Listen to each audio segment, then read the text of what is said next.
আসসালামু আলাইকুম। আইসিসি এসেও মন গলাতে ব্যর্থ সংখ্যায় টি-20 বিশ্বকাপ। আইসিসি জানেন একটা প্রতিনিধি দল বাংলাদেশে আজকে আসছে, এসে বিসিবির সাথে বৈঠক বসছে, সরকারের সাথে বৈঠক বসছে। বিসিবি বৈঠকে অনড় অবস্থানে আছে সেটা জানিয়ে দিছে, আগের অবস্থানে আছে জানিয়ে দিছে। সেটা গতকালকে বিসিবির একজন পরিচালক ইফতেখার রহমান মিঠু উনি জানিয়ে দিয়েছেন যে আইসিসি আসলেও আমরা আমাদের আগের যে অবস্থান আছে সেই অবস্থান থেকে আমরা সরব না, আমরা আমাদের আগের অবস্থানেই থাকবো। এটা আইসিসি কে জানিয়ে দিব। আইসিসি আসতে চেয়েছে, আসবে, আলোচনা হবে। আলোচনা যেটা হওয়ার সেটাই হবে যে আমরা ভারতে খেলতে যাব না, আমরা শ্রীলঙ্কায় যাব। আমাদের অবস্থান স্পষ্ট থাকবে, সিদ্ধান্ত নেবে আইসিসি। আমরা আইসিসি কে জানিয়ে দিব, এবার আইসিসি যা করার করবে।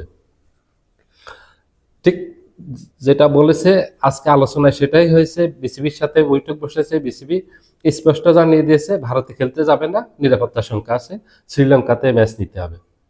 বিসিবির অবস্থানে অনড়। এবং সরকারের সাথে বৈঠক বসেছে, উপদেষ্টার সাথে। আসিফ নজরুল এই মন্ত্রণালয়ের দায়িত্বে আছেন, ক্রীড়া মন্ত্রণালয়ের দায়িত্বে আছেন, ওনার সাথে বসছে। উনিও স্পষ্ট জানিয়ে দিয়েছেন বাংলাদেশ দল ভারতে খেলতে যাবে না। দেখেন, খেলার জায়গায় থাকবে, রাজনীতি আলাদা থাকবে। রাজনীতির জায়গায় রাজনীতি থাকবে, খেলার জায়গায় খেলা থাকবে। দুইটাকে যদি একসাথে মিশিয়ে ফেলে তাহলে ক্ষতিগ্রস্ত হবে খেলা। আপনি খেলাকে কেন রাজনীতির ভিতরে ঢুকালেন? এটা তা ভারত দায়ী। ভারত হাতে ধরে এই কাজটা করেছে, ইচ্ছে করে করেছে। এটা বাংলাদেশের সাথে শত্রুতা করার জন্য, এটা বিদ্বেষমূলক ভাবে করা হয়েছে। এটা বাংলাদেশের সাথে একটা বৈষম্যমূলক আচরণ করছে, যেটা ভারত অন্যায় করছে। এই অন্যায়টা বাংলাদেশ কারণে ভারত করছে। মোস্তাফিজের সাথে যে ঘটনা নিয়ে এই সূত্রপাতটা, এটা ভারত না করলেও পারতো, এত নিচে না নামলেও পারতো ভারত। যত নিচে নেমেছে ভারত, এটা কল্পনার বাহিরে। ভারতের মতো একটা দেশ এত ক্ষুদ্র একটা জিনিস নিয়ে এত নিচে নামবে। তারা বলে যে 140 কোটির দেশ, বিশাল এক বড় ভারত দেশ। বিশাল বড় দেশ হলে বিশাল বড় উদারতা থাকতে হয় মানুষের, রাজনৈতিক উদারতা, মানসিকতা থাকতে হয়। কিন্তু এত ক্ষুদ্র একজন মানুষকে ভারত সহ্য করতে পারেনি বাংলাদেশি হিসেবে মোস্তাফিজুর রহমানকে। ভারতে খেলতে দিবে না আইপিএলে। তো বাংলাদেশ দল সেখানে যেহেতু নিরাপত্তা সংখ্যায় বাদ দিয়েছে আইপিএল থেকে মোস্তাফিজুর রহমানকে, তাইলে বাংলাদেশ কিভাবে এই নিরাপত্তা সংখ্যা নিয়ে এই প্রায় 40 জনের একটা স্টাফ নিয়ে যাবে, যেখানে প্লেয়াররা থাকবে, স্টাফ সহ প্রায় 40 জন থাকবে। এবং আমাদের দেশে অনেক সাংবাদিক যাবে, অনেক সমর্থক যাবে ভারতে খেলতে, ভারতে খেলা দেখতে যাবে। সাংবাদিকরা খেলা কাভারেজ করতে যাবে, নিউজ করতে যাবে। তা ওদের নিরাপত্তা কিভাবে দিবে? ও যে এক মোস্তাফিজের নিরাপত্তা ভারত দিতে পারেনি, তাহলে যৌক্তিকভাবে এত বিশাল সমর্থক গোষ্ঠীর সাংবাদিকদের, স্টাফদের কিভাবে নিরাপত্তা দিবে? বাংলাদেশ যাবে না, সেটা এটাই ফাইনাল। এটা দেশবাসী এখানে একমত। রাজনীতি এক জিনিস, খেলা আরেক জিনিস। এখন এই খেলা থেকে কে বঞ্চিত হলো? পুরো ক্রিকেট বিশ্ব বঞ্চিত হলো। শুধু বাংলাদেশ আর ভারতের এই সমর্থকরা বঞ্চিত হয় নাই, ক্রিকেট প্রেমীরা বঞ্চিত হয় না, এটা পুরো বিশ্বের ক্রিকেট প্রেমীরা বঞ্চিত হয়েছে। আপনি কি ইংল্যান্ড আর অস্ট্রেলিয়ার খেলা হলে দেখেন না?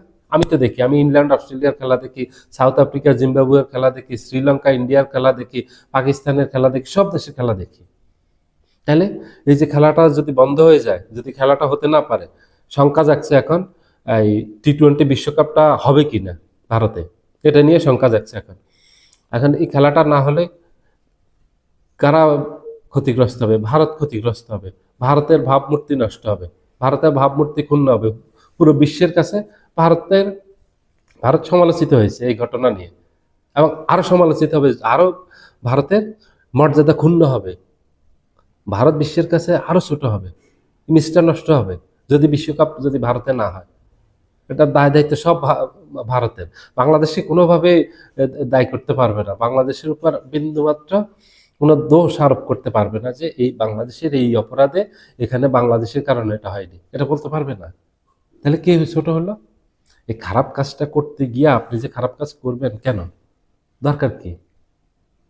আপনার গায়ে পড়ে যে এই জিনিসটা, আপনার তো তার আগে ভাবা উচিত যে আপনার লাভ কত, আপনার ক্ষতি কত হবে, আপনার দেশ কি উপকৃত হবে নাকি আপনার দেশ ক্ষতিগ্রস্ত হবে। বাংলাদেশ যদি বেঁকে বসে তাহলে আপনার কি হবে?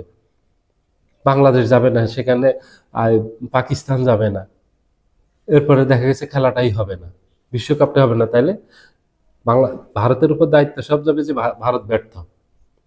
মানুষের নিরাপত্তা দিতে ব্যর্থ এই জন্য যায় না। এবং ভারতে দেখা গেছে এটা দীর্ঘমেয়াদে একটা প্রভাব পড়বে ভারতের উপর, যে ভারতের নিরাপত্তার অভাব আছে, অন্যরা যারা পর্যটক ভিসায় আসে অথবা বিজনেস ভিসায় আসে তারা ভারতে ঢুকবে না।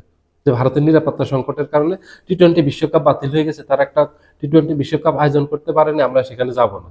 বিদেশিরা এটাই, ইউরোপ পশ্চিমারা এটাই, ওরা আগে দেখে আপনার নিরাপত্তা, তার নিরাপত্তা আছে কিনা, তারপরে সব হিসাব করবে। ওরা কোথাও যাওয়ার আগে ওরা আগে ভালোভাবে দেখে যে তার নিরাপত্তা আছে কিনা। যদি দেখে যে তার নিরাপত্তা নাই, তাহলে সে সেখানে যাবে না।